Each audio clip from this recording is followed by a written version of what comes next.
രാത്രി 12 മണിക്ക് പുറത്തിറങ്ങി നടക്കണോ വേണ്ടയോ എന്നത് ആൺകുട്ടിയെ സംബന്ധിച്ച് അവനതിന് തയ്യാറാണോ, അവനത് തിരഞ്ഞെടുക്കുന്നുണ്ടോ എന്ന് മാത്രമുള്ള ഒരു ചോദ്യമാണെങ്കിൽ, രാത്രി 12 മണിക്ക് പുറത്തിറങ്ങി നടന്ന മറ്റൊരു പെൺകുട്ടിയോട് അല്ലെങ്കിൽ പെൺകുട്ടികളോട് ഈ സമൂഹം എങ്ങനെ പ്രതികരിച്ചു എന്നതിൻ്റെ ആകെ തുകയായിരിക്കും ഒരു പെൺകുട്ടിയെ സംബന്ധിച്ച് ആ തീരുമാനം.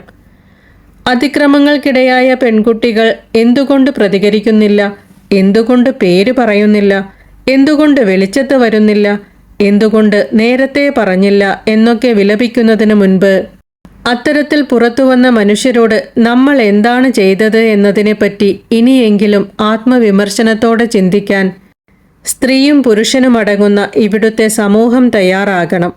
ഒരു ദിവസത്തെയോ ഒരാഴ്ചത്തെയോ കുറ്റപ്പെടുത്തലുകൾക്കും കുരിശിലേറ്റലുകൾക്കും ശേഷം സമൂഹം പുരുഷനെ വെറുതെ വിടുകയും പിന്നീട് ജീവിതകാലം മുഴുവനും ഒരിക്കലും തിരിച്ചുവരാൻ പറ്റാത്ത ട്രോമയിലേക്ക് പരാതി ഉന്നയിച്ച സ്ത്രീകളെ തള്ളിയിടുകയും ചെയ്യുന്ന ഞാനും നിങ്ങളും ഉൾപ്പെട്ട ഇവിടുത്തെ വൃത്തികെട്ട വ്യവസ്ഥിതിയാണ് അതിക്രമങ്ങളെയും കടന്നുകയറ്റങ്ങളെയും കുറിച്ച് നിശബ്ദരായിരിക്കാൻ ഇവിടുത്തെ പെൺകുട്ടികളെ പ്രേരിപ്പിക്കുന്നത്.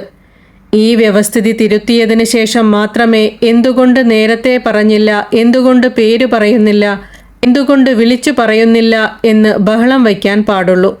ഒരു വ്യക്തി യാതൊരു തരത്തിലുള്ള ബാഹ്യസമ്മർദ്ദത്തിൻ്റെ അടിസ്ഥാനത്തിൽ എടുക്കാത്ത തീരുമാനത്തെയാണ് കൺസെന്റ് എന്ന് പറയുന്നത്.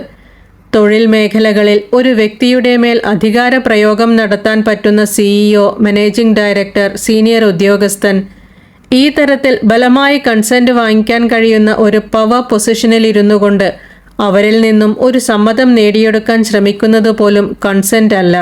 ചിലപ്പോൾ സ്ത്രീകൾ പീഡനം നേരിടുന്നത് മോറൽ ഹൈഹാൻഡ്നെസ് ഉള്ള ആളുകളിൽ നിന്നാവാം. കുടുംബക്കാരോ അധ്യാപകരോ അതേപോലെ തന്നെ തൊഴിൽ മേഖലകളിലും രാഷ്ട്രീയ, സാംസ്കാരിക, കലാമേഖലകളിലും അധികാരം കൈയാളുന്ന പവർ പൊസിഷനിലിരിക്കുന്ന ആരിൽ നിന്നും ഒരു പെൺകുട്ടി പ്രെഡേറ്ററിനെ ഭയപ്പെടണം. അവർ ഒരുപക്ഷെ കൺസെന്റ് പോലും മാനിപ്പുലേറ്റ് ചെയ്യാൻ പറ്റുന്ന കരുത്തരാകാമെന്ന് നിങ്ങൾ മനസ്സിലാക്കണം.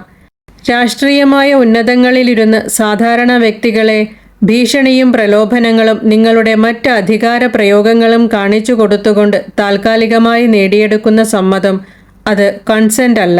മാത്രമല്ല, കൺസെന്റിനെ മുൻകാല പ്രാബല്യത്തോടെ പിൻവലിക്കാനും കഴിയണം. കാരണം ചതിച്ചു നേടിയ കൺസെന്റ് ആണെങ്കിൽ താൻ ചതിക്കപ്പെട്ടു എന്ന് തിരിച്ചറിയുന്ന ദിവസം ഒരു വ്യക്തിക്ക് താൻ നൽകിയ കൺസെന്റ് പിൻവലിക്കാൻ സാധ്യമാകണം.